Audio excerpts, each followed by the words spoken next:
बघूयात पुढील बातमी। सोलापूर येथे एमआयएमच्या प्रचार रॅलीत राष्ट्रवादीच्या उमेदवाराकडून एमआयएमच्या कार्यकर्त्यास मारहाण करण्यात आली आहे।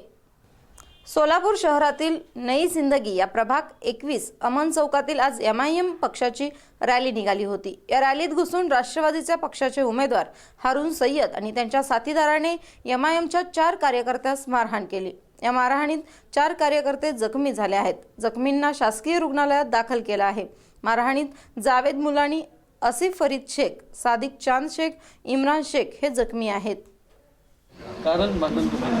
तिने पाठीमागं जी रिक्षा होती आपली ते रिक्षा पलटी करण्याचा प्रयत्न करत होते तिने, त्यासाठी तिला मी थांबा म्हटलोच तर ना तिने रिक्षा पलटी केली आणि आमचे जे कार्यकर्ते होते पाठीमागं, बायांच्या पाठीमागं जे कार्यकर्ते होते ते बायाच्या अंगावर पण गेले तिने।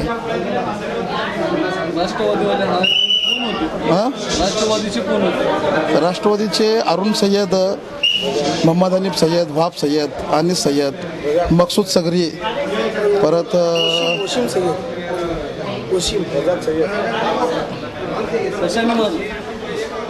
माझ्या डोक्यामध्ये तिने हे घातले, सळी घातले आणि पायाला म्हणजे हे होते झेंड्याचे काटे होते मोठे, तिच्यानं मारहाण केली।